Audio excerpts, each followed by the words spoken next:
بسم اللہ الرحمن الرحیم سبحان الذي خلق الازواج كلها مما تنبت الارض ومن انفسهم ومما لا يعلمون وآية لهم الليل نسلخ منه النهار فإذا هم مظلمون والشمس تجري لمستقر لها ذلك تقدير العزيز العليم والقمر قدرناه منازل حتى عاد كالعرجون القديم لا الشمس ينبغي لها أن تدرك القمر ولا الليل سابق النهار وكل في فلك يسبحون وآية لهم أنا حملنا ذريتهم في الفلك المشحون وخلقنا لهم من مثله ما يركبون وإن نشاء نغرقهم فلا صريخ لهم ولا هم ينقذون إلا رحمة منا ومتاعا إلى حين وإذا قيل لهم اتقوا ما بين أيديكم وما خلفكم لعلكم ترحمون وما تأتيهم من آية من آيات ربهم إلا كانوا عنها معرضين صدق الله مولانا العظيم الصلاة والسلام عليك يا سيدي يا رسول الله وعلى آلك وأصحابك يا سيدي يا حبيب الله الصلاة والسلام عليك يا سيدي يا نبي الله وعلى آلك وأصحابك يا سيدي يا نور الله سبحان الذي خلق الازواج كلها مما تنبت الارض ومن انفسهم ومما لا يعلمون پاکی ہے اسے جس نے سب جوڑے بنائے ان چیزوں میں سے جنہیں زمین اگاتی ہے اور خود ان سے اور ان چیزوں سے جن کی انہیں خبر نہیں۔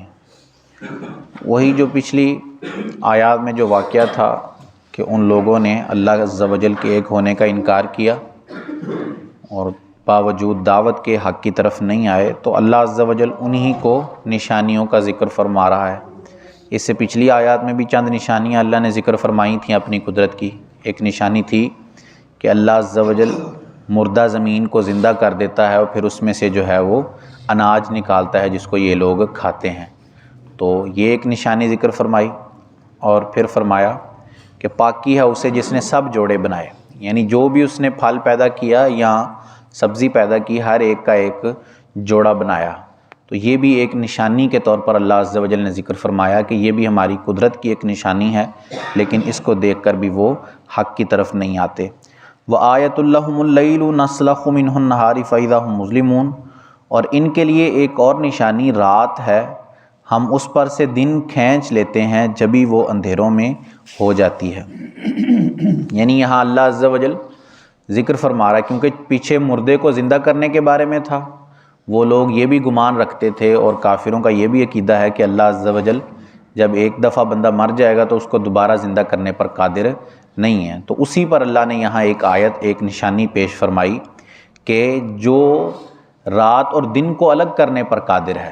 دن کا جب وقت پورا ہو جاتا ہے تو اپنے آپ سورج غروب ہو جاتا ہے اور رات آ جاتی ہے، تو جو اس چیز پر قادر ہے کہ دن اور رات کو الگ الگ کر دے، تو وہ اس بات پر بھی قادر ہے کہ مردے کو دوبارہ سے زندہ کر دے۔ حالانکہ دن اور رات کو الگ کرنا یہ زیادہ مشکل کام ہے بنسبت مردے کو زندہ کرنے کے۔ مردے کو زندہ کرنا آسان کام ہے، دن اور رات کو الگ کرنا یہ زیادہ مشکل کام ہے۔ تو جس کی قدرت اس پر بھی شامل ہے کہ وہ دن اور رات کو الگ کر دیتا ہے، تو وہ پھر مردوں کو زندہ کرنے پر بھی قادر ہے۔ وَالشَّمْسُ تَجْرِي لِمُسْتَقَرٍّ لَهَا ذَلِكَ تَقْدِيرُ الْعَزِيزِ الْعَلِيمِ، اور سورج چلتا ہے اپنے ایک ٹھہراؤ کے لیے، یہ حکم ہے زبردست علم والے کا۔ ایک اور نشانی ذکر فرمائی کہ سورج ہے وہ اپنی رفتار کے مطابق چلتا رہتا ہے، اور آپ دیکھیں گے کہ یہاں مشرق سے بالکل شروع سے طلوع ہونا شروع ہوتا ہے جب مہینے کا پہلا دن ہوتا ہے، اور اس طرح وہ چلتا چلتا چلتا چلتا ادھر پہنچ جاتا ہے، اور مغرب میں غروب ہونے کا بھی اس کا یہی نظام ہے کہ وہ ایک جگہ غروب ہوتا ہے، پھر ہر دن تھوڑا ہٹتا آگے کی طرف چلتا جاتا ہے۔ تو یہ اللہ عز و جل فرما رہا ہے کہ یہ سورج کا ایک جو چلن ہے، جو اس کی ایک چال ہے، یہ اللہ کی قدرت ہی ہے۔ اس نے اس کو طے فرمایا ہے کہ اس نے کہاں سے نکلنا ہے اور کہاں جا کر غروب ہو جانا ہے۔ تو یہ بھی اس کی قدرت پر ایک دلیل اور نشانی ہے، حالانکہ یہ دیکھ کر بھی کافر لوگ ایمان نہیں لاتے۔ وَالْقَمَرَ قَدَّرْنَاهُ مَنَازِلَ حَتَّى عَادَ كَالْعُرْجُونِ الْقَدِيمِ، اور چاند کے لیے ہم نے منزلیں مقرر کی ہیں یہاں تک کہ پھر ہو گیا جیسے کھجور کی پرانی ٹہنی۔ چاند کی 28 منزلیں ہوتی ہیں، 28 سمجھ لیں اس کے رکنے کے مقام ہوتے ہیں۔ ہر روز ہر رات ایک منزل طے کرتا ہے۔ جیسے مسافر ہے، سفر کر رہا ہے، تو سمجھ لیں رستے میں اس کو 28 اسٹیشن آ رہے ہیں، ہر رات اس نے ایک اسٹیشن پر رکنا ہے، پھر اگلی رات دوسرے اسٹیشن۔ یہی جو ہے وہ چاند کا نظام ہے کہ وہ ہر رات ایک منزل پر ایک جگہ ٹھہرتا ہے، اس سے آگے نہیں جاتا اور نہ ہی اس سے پیچھے ہوتا ہے۔ مکمل اس کا سفر ایک منزل کا پوری ایک رات کے اندر طے ہو جاتا ہے، پھر اگلی رات وہ دوسری منزل کے لیے نکلتا ہے اور اگلی رات پوری ہونے تک وہ دوسری منزل تک پہنچ جاتا ہے۔ اس طرح اس کی 28 منزلیں ہوتی ہیں۔ پھر اس کے بعد اگر چاند 29 کا ہو تو ایک رات، اور اگر چاند 30 کا ہو تو 2 رات تک چاند چھپا رہتا ہے، نظر نہیں آتا۔ پھر جب پہلی تاریخ آتی ہے تو دوبارہ سے چاند جو ہے وہ اپنی جگہ پر نکل آتا ہے۔ اور پھر اس کی حالت بھی بیان کی کہ آخر میں وہ ہو کیسا جاتا ہے۔ جیسے کھجور کی پرانی ٹہنی ہوتی ہے نا، بالکل سوکھ جاتی ہے، بالکل ایسے جو ہے وہ کمان کی طرح ہو جاتی ہے سوکھ کر، ویسے ہی اللہ نے فرمایا کہ جب چاند اپنی منزلیں طے کرتا کرتا آخری منزل میں پہنچتا ہے تو اس کی حالت بھی ویسے ہی ہو جاتی ہے۔ تو یہ بھی اسی کی قدرت کی نشانی ہے اور اسی کی قدرت پر دلیل ہے، لیکن لوگ پھر بھی حق کی طرف نہیں آتے۔ لَلشَّمْسُ يَنبَغِي لَهَا أَن تُدْرِكَ الْقَمَرَ، سورج کو نہیں پہنچتا کہ چاند کو پکڑ لے۔ وَلَلَّيْلُ سَابِقُ النَّهَارِ، اور نہ رات دن پر سبقت لے جائے۔ وَكُلٌّ فِي فَلَكٍ يَسْبَحُونَ، اور ہر ایک اپنے گھیرے میں تیر رہا ہے۔ یہ بھی اللہ عز و جل نے اپنی ایک قدرت کی نشانی کا تذکرہ فرمایا ہے کہ سورج چاند اپنے وقت کے مطابق نکلتے ہیں۔ جو سورج کے نکلنے کا وقت ہے وہ اسی وقت کے مطابق طلوع ہوتا ہے، اور اسی وقت کے مطابق جو ہے وہ جب غروب ہونے کا وقت ہوتا ہے تو غروب ہو جاتا ہے۔ اسی طرح چاند کا بھی یہی نظام ہے۔ تو اللہ اپنی قدرت پر نشانی یہ فرماتا ہے کہ کبھی ایسا نہیں ہوتا کہ دونوں ایک دوسرے کو پکڑ لیں، ہمیشہ جو ہے وہ دونوں الگ الگ چلتے ہیں اور دونوں کے چلنے کا الگ الگ مقام اور طریقہ کار ہے۔ اور پھر یہ بھی ایک قدرت کی نشانی فرمائی کہ کبھی جو ہے وہ رات دن پر سبقت نہیں کرتی، کبھی ایسا نہیں ہوتا کہ دن پہلے آ جائے اور رات بعد میں آئے، ہمیشہ رات پہلے آتی ہے اور دن بعد میں آتا ہے۔ جیسے آج جو ہے وہ 6 تاریخ ہے رجب کی، اب مغرب ہو جائے گی تو 7 تاریخ شروع ہو جائے گی، تو رات پہلے آ گئی اور دن جو ہے 7 کا بعد میں آیا ہے۔ تو یہ بھی اسی کی قدرت کی نشانی ہے کہ ایک چیز پہلے آ رہی ہے اور دوسری، کبھی ایسا نہیں ہوتا کہ الٹ ہو جائے اس کا، کہ دن پہلے آ جائے اور رات بعد میں آ جائے۔ اور یہ بھی اسی کی قدرت پر نشانیاں اور دلیل ہے، لیکن لوگ حق قبول نہیں کرتے۔ وَآیَةٌ لَهُمْ أَنَّا حَمَلْنَا ذُرِّيَّتَهُمْ فِي الْفُلْكِ الْمَشْحُونِ، اور ان کے لیے ایک نشانی یہ ہے کہ انہیں ان کے بزرگوں کی پیٹھ میں ہم نے بھری کشتی میں سوار کیا۔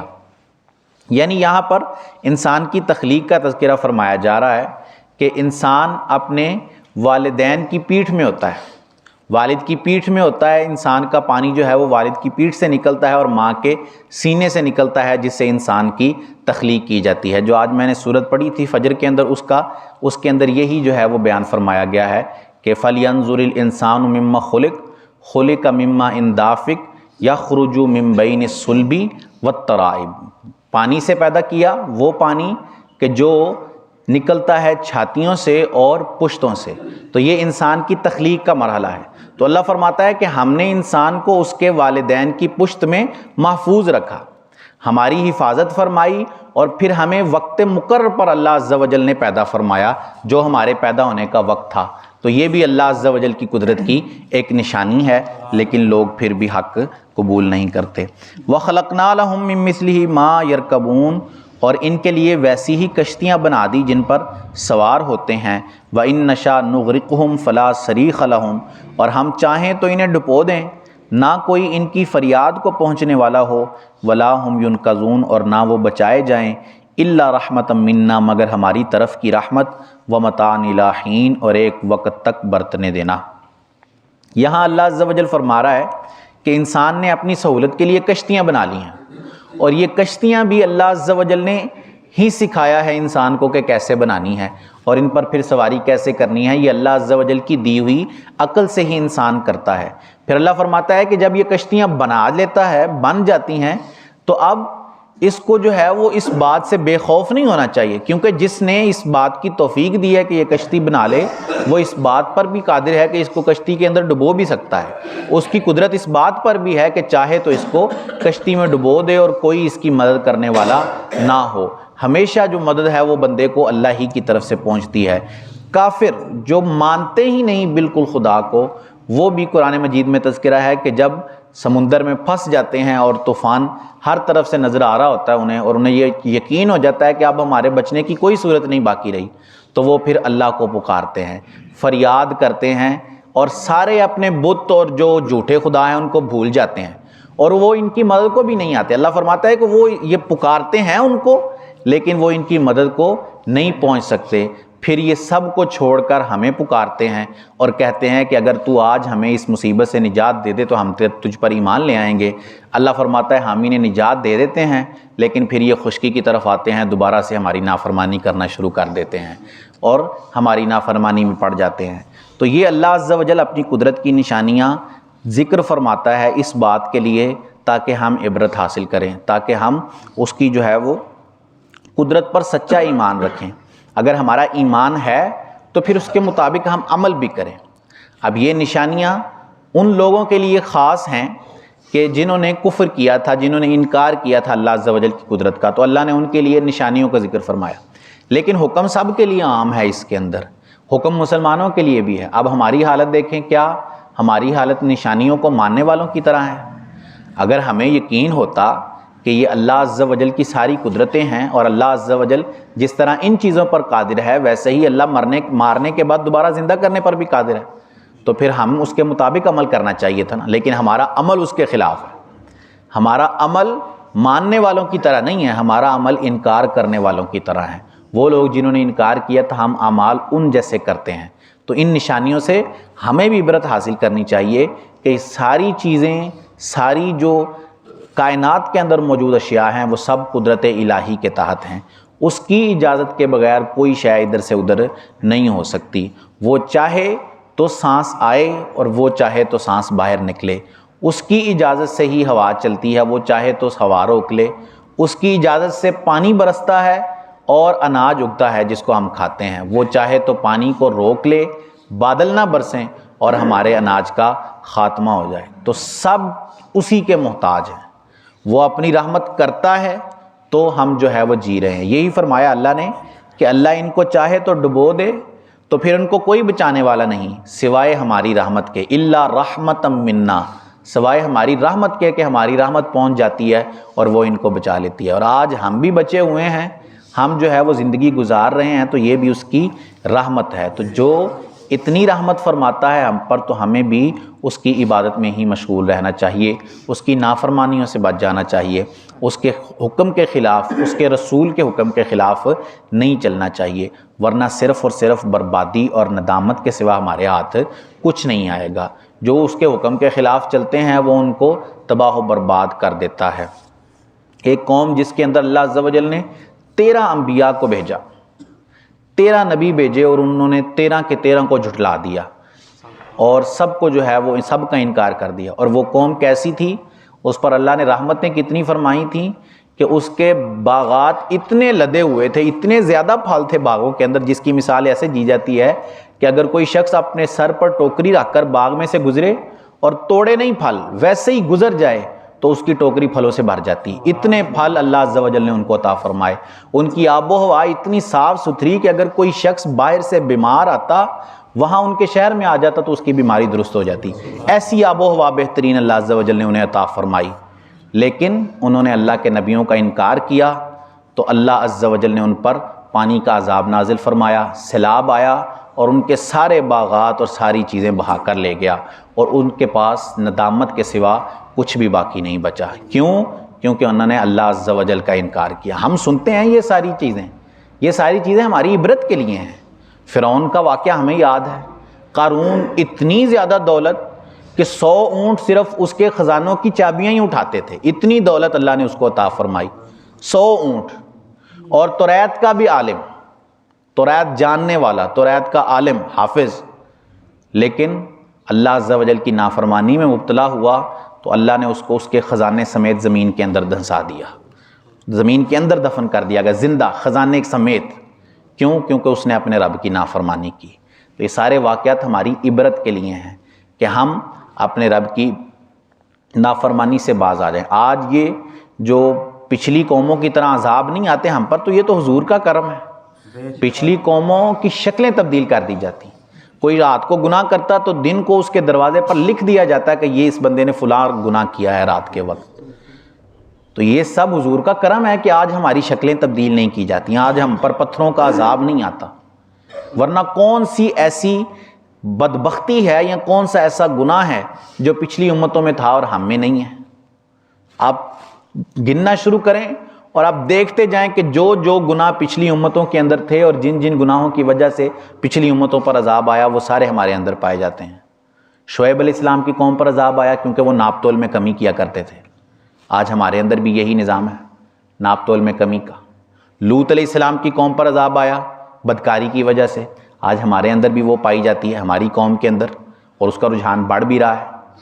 گنتے جائیں اور دیکھتے جائیں کہ جو قوم آپ دیکھیں گے اور اس کے گناہ کی وجہ سے اس پر عذاب آیا، وہ گناہ ہمارے اندر پایا جاتا ہے۔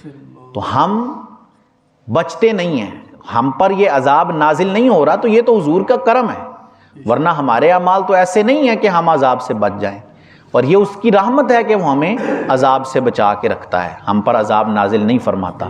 لیکن یہ رحمت کے ساتھ ساتھ اس کی طرف سے ڈھیل بھی ہے، وہ دیکھتا ہے کہ میرے بندے کتنی جو ہے وہ بدبختی کے اندر بڑھ جاتے ہیں یا میری طرف واپس آ جاتے ہیں، کون ہے جو اور زیادہ سرکشی کے اندر چلتا جاتا ہے اور کون ہے جو ہماری رحمت کی طرف رجوع لے آتا ہے، تو وہ ہمیں ڈھیل دیتا ہے۔ لیکن وہی خود ہی کہتا ہے وَأُمْلِي لَهُمْ إِنَّ كَيْدِي مَتِينٌ، کہ میں ڈھیل دیتا ہوں لوگوں کو لیکن میری پکڑ بڑی سخت ہے۔ إِنَّ كَيْدِي مَتِينٌ، کہ میری پکڑ بڑی سخت ہے، جب میں کھینچتا ہوں تو پھر کوئی چیز باقی نہیں رہتی۔ اور یہ ساری پچھلی قوموں کو اللہ عز و جل نے ڈھیل دی اور وہ سرکشی میں مبتلا ہوئے، تو ان کو اللہ عز و جل نے جب عذاب میں مبتلا فرمایا تو پھر ہم نے دیکھا کہ کیسی ان کی صورتحال رہی۔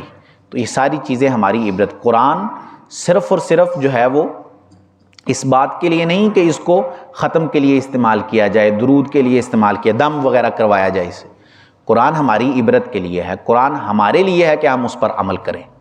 تو یہ ساری چیزیں اللہ عز و جل نے بیان فرمائی ہیں تاکہ ہم اس سے عبرت حاصل کر کے اس کی بارگاہ کی طرف رجوع لے آئیں۔ تو جو آج اس کی بارگاہ کی طرف رجوع لے آئے گا، اللہ عز و جل اس کی توبہ ضرور قبول فرمائے گا۔ اللہ عز و جل سے دعا ہے کہ اللہ عز و جل ہمیں عمل کی توفیق عطا فرمائے، آمین بجاہ خاتم النبیین صلی اللہ علیہ وسلم۔ اللہم صلی علی سیدنا و مولانا محمد معدن الجود والکرم وعلی آلہ واصحابہ وبارک وسلم۔ مالک کریم عز و جل نماز فجر ادا کرنا، درس کرنا، سننا اپنی بارگاہ میں قبول فرما، غلطیاں کوتاہیاں اپنے فضل و کرم سے معاف فرما، ہم سب کی، ہمارے والدین کی اور رسول کریم صلی اللہ علیہ وسلم کی ساری امت کی بخشش فرما، ہم سب کو خلوص و استقامت سے 5 وقت باجماعت نماز پڑھنے کی توفیق عطا فرما، نیکیاں کرنے، گناہوں سے بچنے کی توفیق عطا فرما، ہم سب کا خاتمہ بالایمان فرما، ہم سب پر اپنی نظر رحمت فرما۔ سبحان ربک رب العزت عما یصفون وسلام علی المرسلین والحمد للہ رب العالمین، وصلی اللہ تعالی علی حبیبہ سیدنا و مولانا محمد وعلی آلہ واصحابہ اجمعین برحمتک یا ارحم الراحمین۔